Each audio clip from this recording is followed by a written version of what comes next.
नमस्कार।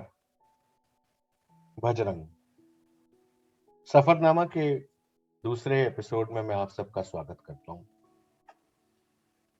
कल जो वीडियो मैंने जारी किया था उस पर कुछ बहुत अच्छी प्रतिक्रियाएं मिली, कुछ बहुत अच्छी प्रतिक्रियाएं नहीं भी मिली।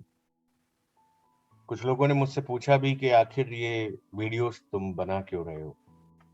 तो जवाब बड़ा सीधा सा है कि इस साल यानी कि 2022 में मैं अपने रंगमंचीय सफर के 25 वर्ष पूर्ण कर रहा हूँ और बस ऐसे ही आपके बीच में आके अपनी बात कहना चाहता था। अब इस बात को आप सुनना चाहें ना सुनना चाहें वो पूरी तरह आपके ऊपर है। मुझे अपने दिल की कहनी है, कहने का कोई जगह चाहिए था, तो अपनी बात आपके सामने लेकर चला आया। आज मैं जिसके बारे में बात करने जा रहा हूँ उसके बारे में बात करूं उससे पहले हबीब जालिब साहब का एक नगमा है, आप लोगों ने कई बार सुना होगा। उसकी चंद लाइनें आपके सामने पेश कर रहा हूं। दीप जिसका महल्लात ही में जले, चंद लोगों की खुशियों को लेकर चले, वो जो साए में हर मसलत के पले, ऐसे दस्तूर को सुबह बेनूर को मैं नहीं जानता, मैं नहीं मानता। दोस्तों, आज मैं जिस शख्स के बारे में बात करने वाला हूं उसके बारे में शायद इतना ही कहना काफी होगा कि हम जब छोटे थे तो अक्सर टीवी पे एक ऐड आया करता था पंखे का, और उस की जो पंच लाइन थी वो थी कि खेतान फैन नाम ही काफी है।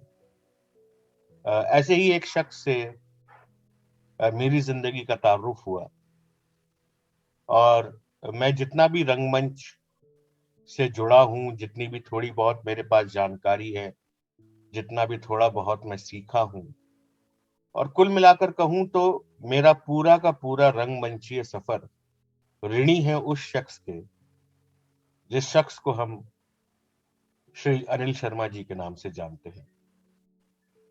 तो जैसे खेतान के पंखे के लिए कहा जाता था कि खेतान फैंस बस नाम ही काफी है, मेरे लिए अनिल शर्मा बस थिएटर के नाम पे ये नाम ही काफी है। लोग रंगकर्मी होते हैं, लोग अच्छे रंगकर्मी होते हैं, लोग बहुत अच्छे रंगकर्मी होते हैं, लेकिन अगर मैं दादा अनिल शर्मा की बात करूं तो अच्छे या बुरे ये पैमाना तय करने की तो मेरी औकात नहीं है। लेकिन अगर अपने शब्दों में कहूं तो अनिल शर्मा जी एक निर्भीक, एक निडर, साफ बात करने वाले और समसामयिक काल में जीने वाले रंगकर्मी थे। मैं जानता हूं कि कई लोग ये कहेंगे कि स्क्रिप्ट के साथ ज्यादा खिलवाड़ करना अच्छा नहीं होता, स्क्रिप्ट के साथ ज्यादा एडिटिंग करना अच्छा नहीं होता, लेकिन कहीं ना कहीं दादा में एक जिद थी। वो जिद ये थी कि जब तक उनके नाटकों में जो कुछ भी हमारे आसपास घट रहा है, जो कुछ भी हमारे आसपास हो रहा है, अगर हमारे नाटकों में उसका प्रतिबिंब नहीं है दर्शाता, दादा अनिल शर्मा हमेशा यही मानते थे कि रंग कर्म का जो मुख्य उद्देश्य है वो पूरा नहीं होता। और इसीलिए शायद दादा अपने आप को बहुत अपडेटेड रखते थे, चाहे वो राजनीतिक मुद्दों पे हो, चाहे वो अ, सामाजिक मुद्दों पे हो, अ, या शहर में घट रही घटनाओं को लेकर हो। और इसीलिए थिएटर करने का उनका एक अलग ही स्टाइल था। कई लोग उनके इस स्टाइल को पसंद नहीं करते थे, और ऐसे सभी लोगों के लिए उनके पास हमेशा एक ही जवाब होता था कि खड़ा कबीरा बाजार में लिए लुकाटी हाथ, जो घर फूके आपनो चले हमारे साथ। वो सीधे बोलते थे कि मेरा रंग कर्म मेरा मेरा सफर है, ये सफर कैसा होगा ये मैं तय करूंगा। मुझे याद है सन 98 में पहली बार दादा से मुलाकात हुई थी, कला वीथिका के प्रांगण में रोक दो कान्हा की रीडिंग चल रही थी। किसी कलाकार पे कोई कैसे यकीन करता है, ये अगर आपको सीखना हो तो ये आपको सीखना चाहिए दादा अनिल शर्मा से। मेरे जीवन काल में उनके साथ काम करने वाला एक भी कलाकार ऐसा नहीं है जिसको उन्होंने कभी कहा हो कि थिएटर तुम्हारे बस की बात नहीं है या तुम रंगकर्म नहीं कर पाओगे। उन्होंने हमेशा एक ही जवाब दिया, कल शाम से 6 बजे आओ। और इसका जीता जाता उदाहरण उदाहरण मैं हूं। सन 1998 में ही हमने घास और घोड़ा नाटक का मंचन किया और उसमें जो रोल उन्होंने दिया मुझे, वो था जज द्वारकानाथ का, जो कि नाटक का एक केंद्रीय पात्र था। एक नए लड़के को जिसको रंग कर्म का बिल्कुल भी अनुभव ना हो, जिसको रंगमंचीय गतिविधियों का बिल्कुल भी अनुभव ना हो, उस व्यक्ति को एक नाटक का सेंट्रल कैरेक्टर दे देना, यह हिम्मत सिर्फ और सिर्फ दादा अनिल शर्मा के पास थी। इसके साथ साथ ये भी सही है कि दादा के ऊपर बहुत बड़ी छाप और बहुत बड़ा इन्फ्लुएंस था शंकर शेष जी का।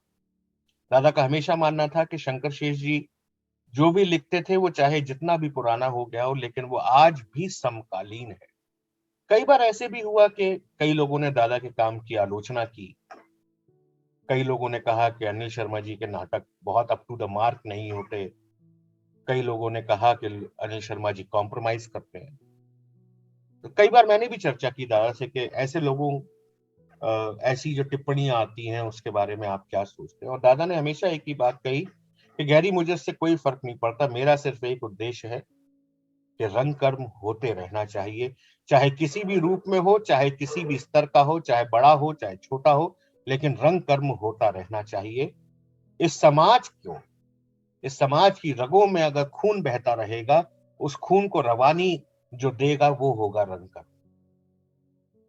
उन्हें कभी फर्क नहीं पड़ता था कि हमारे पास कितने संसाधन हैं, हमारे पास सेट है या नहीं है, हमारे पास पैसे हैं या नहीं है, हमारे पास जगह है या नहीं है, हमारे पास आर्टिस्ट है या नहीं है। जो भी कुछ हमारे पास उपलब्ध था, दादा अनिल शर्मा उसी को लेकर आगे बढ़ जाते थे।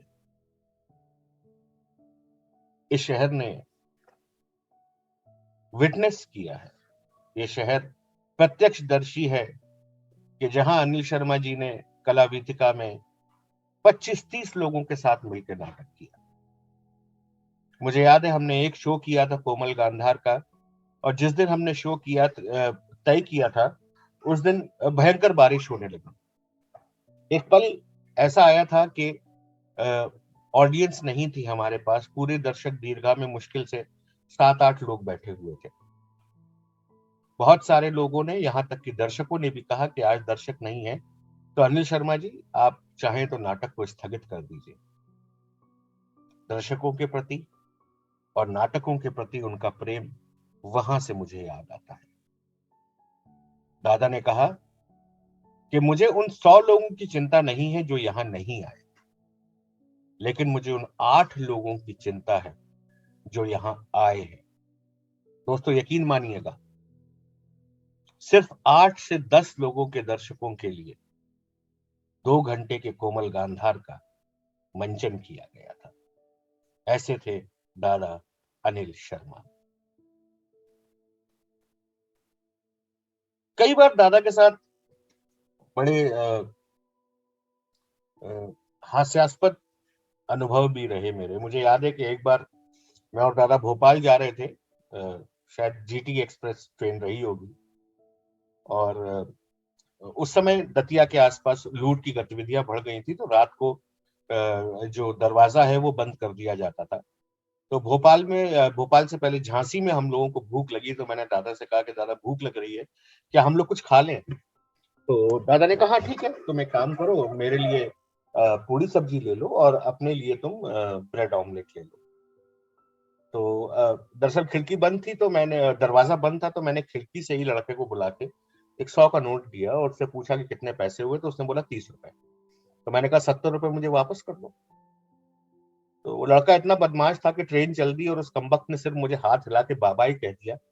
और दादा इस बात से बड़े खुश थे कि मुझे जो है 70 रुपए की चपत लग गई थी। अब हुआ यूं कि भोपाल में हम श्यामला हिल्स के एक होटल में बैठे हुए थे और वहां बाहर ओपन एयर रेस्टोरेंट है। हम लोग किसी का इंतजार कर रहे थे, उस व्यक्ति को आने में देर लगी तो दादा ने कहा कि एक काम करते हैं, चलो वहां कोल्ड ड्रिंक पीते हैं।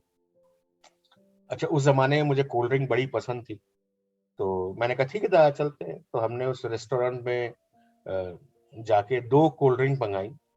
हमने और दादा ने दोनों इन्हें बड़े मन से उस कोल्ड ड्रिंक को पिया और जब कोल्ड ड्रिंक का बिल आया तो कोल्ड ड्रिंक का बिल आया 160 रुपए। तो दादा बिल को देख के बोले ये क्या है, 16 रुपए की कोल्ड ड्रिंक 160 रुपए की। मैंने कहा दादा बाय बाय करने वाले सिर्फ मुझे ही थोड़ी है, बाय बाय करने वाले तो आपके आसपास भी बहुत सारे हैं। ऐसे ही मुझे याद है कि दादा के घर पे कोई धार्मिक प्रतिष्ठान हुआ था, तो उस समय उनके दिमाग पे पूरी तरह वही हावी था। तो हम लोग एक नाटक की तैयारी कर रहे थे और दादा उसमें मौलाना का रोल कर रहे थे और मैं एक नवाब का रोल कर रहा था। तो अ, पता नहीं दादा किस मूड में थे, मैं नहीं जानता, लेकिन मैं मंच पे खड़ा हुआ था, हम लोग रिहर्सल कर रहे थे और दादा ने मौलवी के पोशाक में एंट्री ली और पहले बोले अस्सलाम वालेकुम, मैंने कहा वालेकुम अस्सलाम। फिर मैंने ऐसे ही पूछा कि और जनाब आपके मिजाज कैसे हैं? तो पता नहीं क्या हुआ, दादा ने अचानक जवाब दिया, बस माता रानी के आशीर्वाद से सब अच्छा है। तो ऐसी ही छोटी छोटी और बड़ी प्यारी प्यारी जो है मेरे पास यादें हैं। कहने पे आऊंगा तो इतना कुछ है बोलने के लिए कि बोलते बोलते थक जाऊंगा, लेकिन दादा की जितनी खूबियां थी उनको एक वीडियो में बता पाना तो मेरे लिए संभव नहीं होगा। लेकिन हाँ, एक बात का जिक्र शायद यहाँ पे बहुत जरूरी है कि दादा के माध्यम से जितने अच्छे अच्छे लोगों से मिलने का मौका मिला, वो यही कह सकते हैं कि मेरी किस्मत थी कि मुझे अ, उन लोगों से मिलने का मौका मिला। और ऐसे ही लोगों में एक शख्स थे दादा पूरन शंखवाई।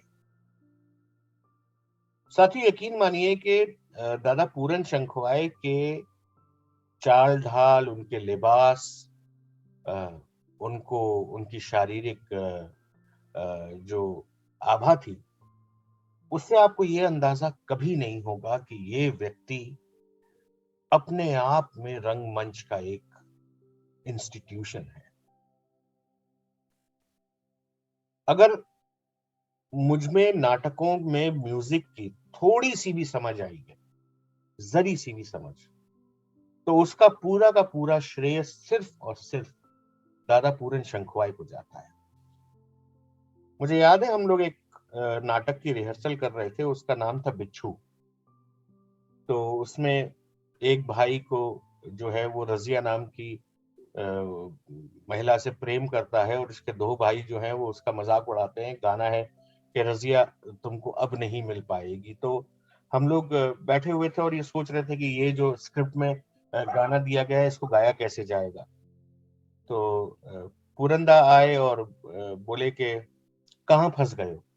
तो मैंने कहा दादा ये स्क्रिप्ट में दिया हुआ है, अब ये समझ में नहीं आ रहा मैंने किसको कैसे गाया जाए।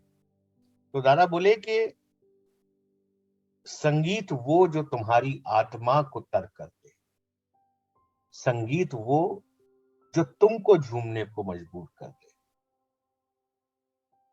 अगर तुम्हारी आत्मा झूम रही तो ऑडियंस की आत्मा अपने आप झूमे।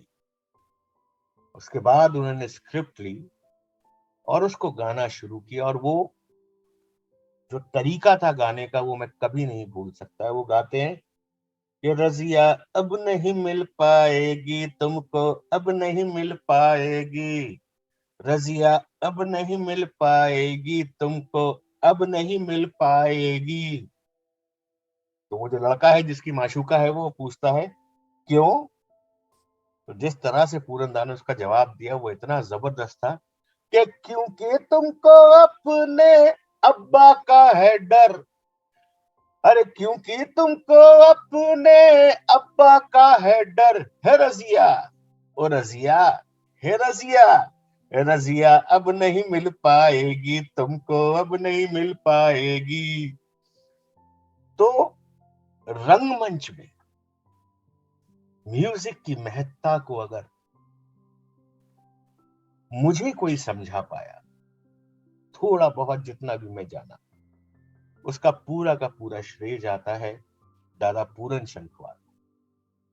और मैं दादा अनिल शर्मा का ऋणी रहूंगा जीवन भर कि उनके माध्यम से मुझे इतने सुंदर सुंदर लोगों से मिलने का मौका मिला। साथियों, आज की इस बातचीत को यहीं समाप्त करता हूं। इंशाअल्लाह ताला ऐसी और बातें लेके आपके बीच में आऊंगा जो मेरे रंगमंचीय सफर को आपके साथ साझा करने का एक प्रयास है। आप सबने मेरी बात को सुना, आप सबका बहुत बहुत धन्यवाद।